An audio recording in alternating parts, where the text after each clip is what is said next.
Hey, welcome back to Digital Theologian. I'm Michael Hoff, a theology PhD student, and today we are reading from Acts 4:36 through 5:11. It's a story about when three people make a donation to the church and God kills two of them.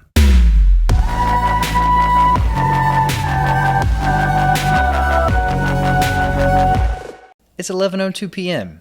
When better to have a cup of coffee? As we move into 4:36 and 37, we see Barnabas.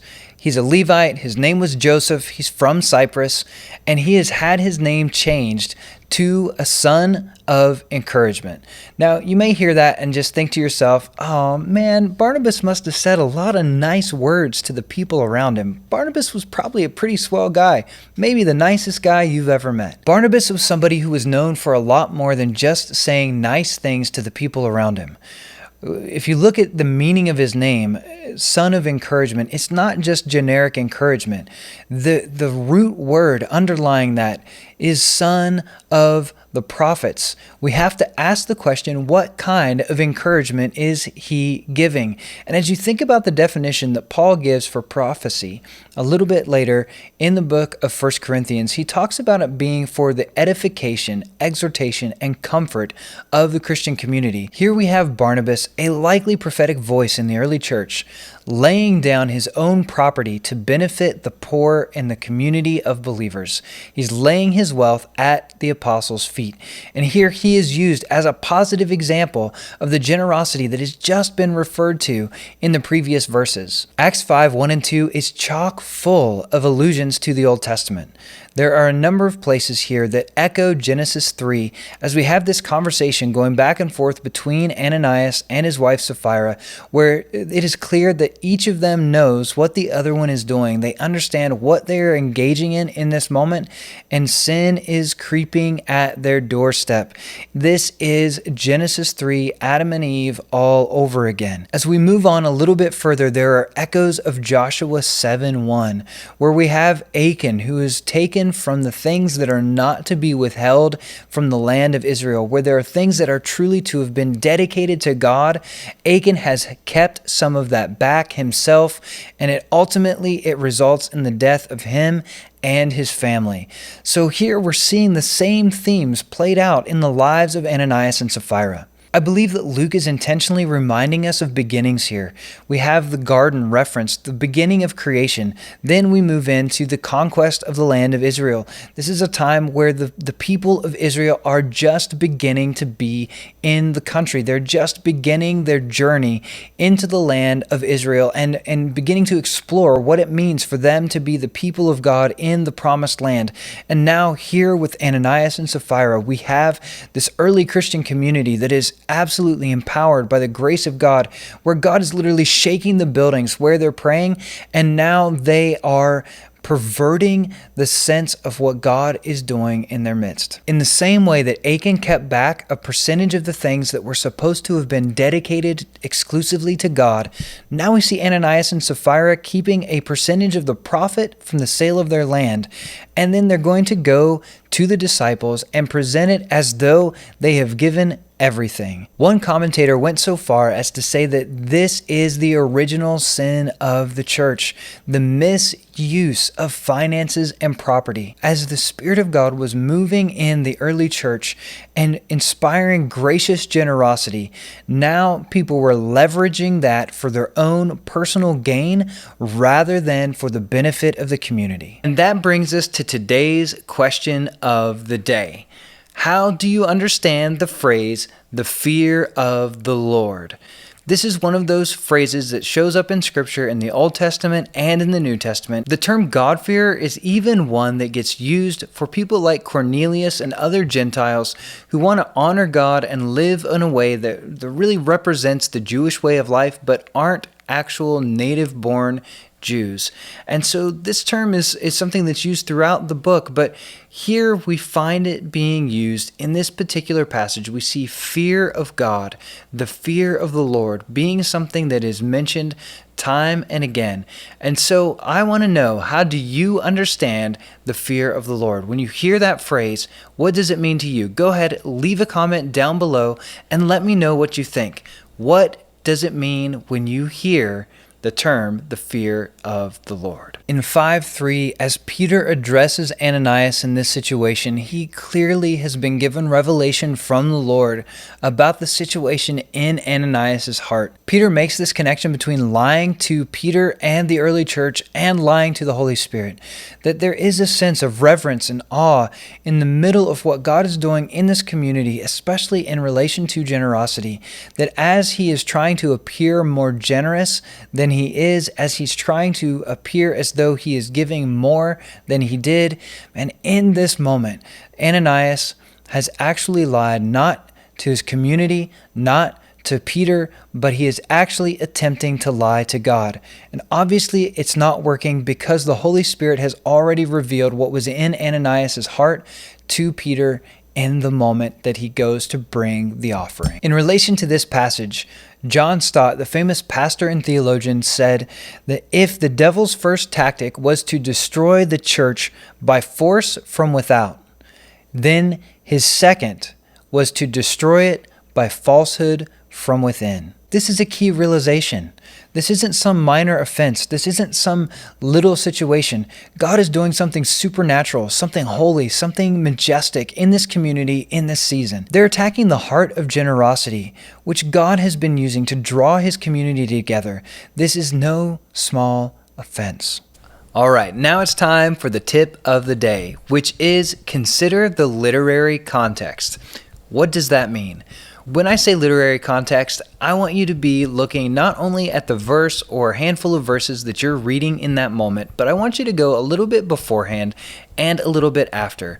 Now, usually the basic form of meaning in English is communicated at the sentence level, but to get a bigger picture, you want to go to the rest of the paragraph, and then really you want to read the paragraph that comes before and the paragraph that comes after. So if you're going to understand what's happening in a specific passage, you need to consider the paragraph before what you're reading and the paragraph after what you're reading, as well as the paragraph that a sentence or verse is a part of. As you're reading along in the Bible, it's important to keep in mind that the verses were added later, and so anytime that you see a verse reference, it might not start at the beginning of a sentence.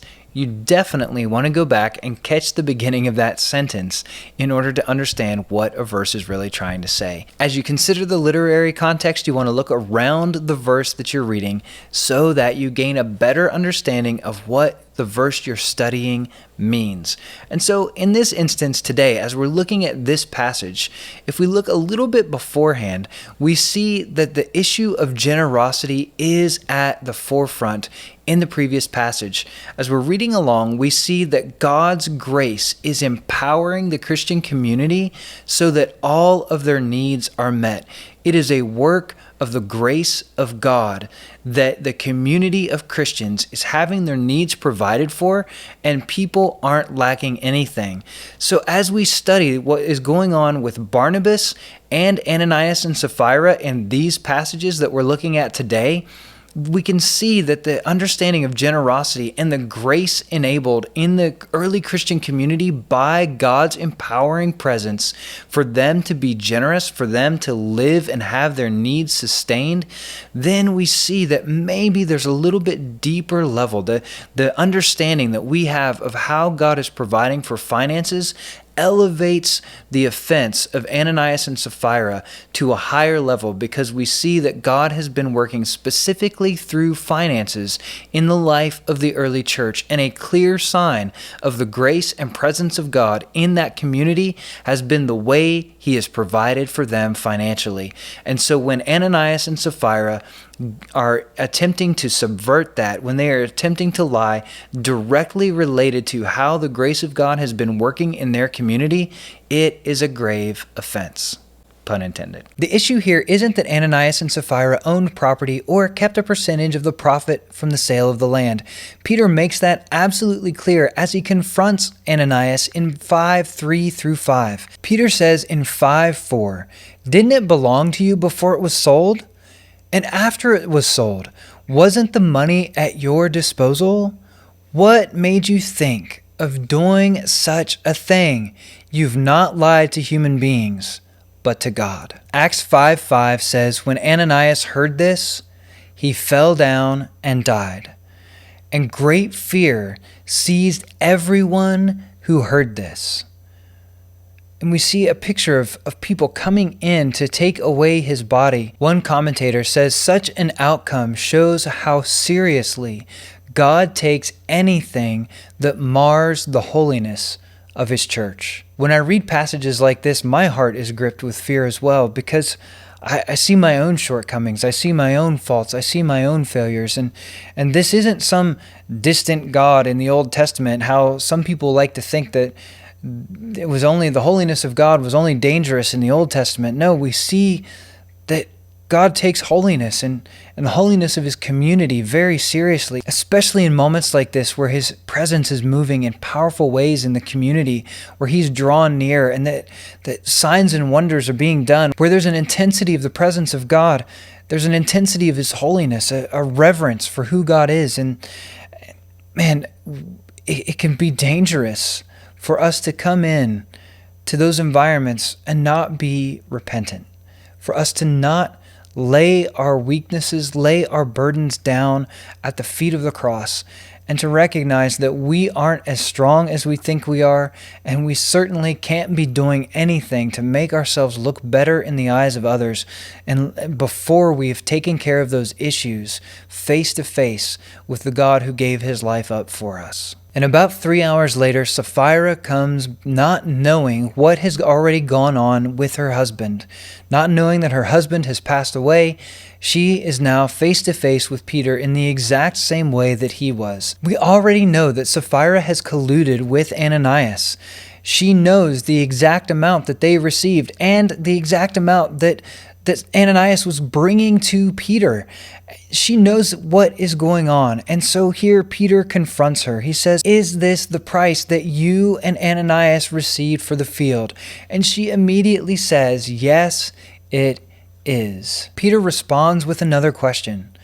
How is it that you could conspire to test the Holy Spirit? Remember, this is in an environment where the Holy Spirit has recently shaken the very building where they were praying. And now Peter says, how could you test the Holy Spirit? People have been healed. The lame have been restored. How could you, in this environment, seek to test the Holy Spirit? Peter continues and says, "Listen, the feet of the men who buried your husband are at the door." And when she hears that, she falls down and she dies.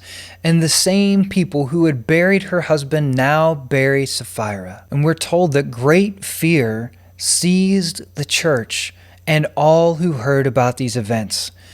This is the first occurrence of the word church in the entire book of Acts. And we see that at the miraculous, powerful, demonstrative working of God in their community, the church, those who are called together as believers, those who are called out to be different from the world, those who are a marked community, a community that is marked by the Holy Spirit, they are the ones now in this moment who are gripped by fear, awe. They tremble at what God has done and is doing in their community. He has healed and restored. He has raised Jesus from the dead, first and foremost. They have seen that thousands have been added to their number, that the lame are walking, the places where they're praying are shaken. Now, as people attempt to lie to their leaders, to break the fellowship of the community through falsehood, that as they do that, that now there are great consequences for encountering the holiness, for going against the reverence, going against the holiness of God. As they do that, their lives might be forfeit. There's a holiness present in this community that goes beyond anything that I've experienced. But it's moments like this, it's passages like this that stir my heart and make me take seriously the weight of sin in my own life and in my own community. And I have to ask questions about what it means for me to be a follower of Jesus. Can I truly do this? I certainly can't do it without the help of the Holy Spirit and in community. And so I think that it is vital for all of us to be connected together with other believers, for us to lean into what God is doing, and for us to recognize and be sensitive to the moments in which we are in. That we need to be a people committed to faithfulness, a people committed to truth, that we're not seeking to do things for our own pride, but instead we are seeking to honor the Lord, to be a part of our communities, and to be truthful to those with whom we interact. And so I want to encourage you that as you come across this kind of passage, to recognize, first of all, this is in the New Testament. This is after the resurrection of Jesus. This is in the church age, that the Spirit of God is moving powerfully in this community. And that powerful moving might look like God bringing purity into our lives and into our communities. And it might go beyond what we expect or think is even appropriate. That God might move in ways that make us uncomfortable, that God might even move in ways that make us fearful. Even as we are temples of the Holy Spirit, we need to be aware that the primary way that Spirit is described is as holy, and our lives need to be in line with that name. Hey, thank you so much for watching today's video. If you've enjoyed it, go ahead and subscribe and turn on notifications so that you know whenever I release a new video. Go ahead, leave a comment letting me know if this is the first video of mine that you've seen. Let me know where you're from and what's going on. I would love to connect with you. So thank you so much for watching, and I appreciate you sticking around to the end.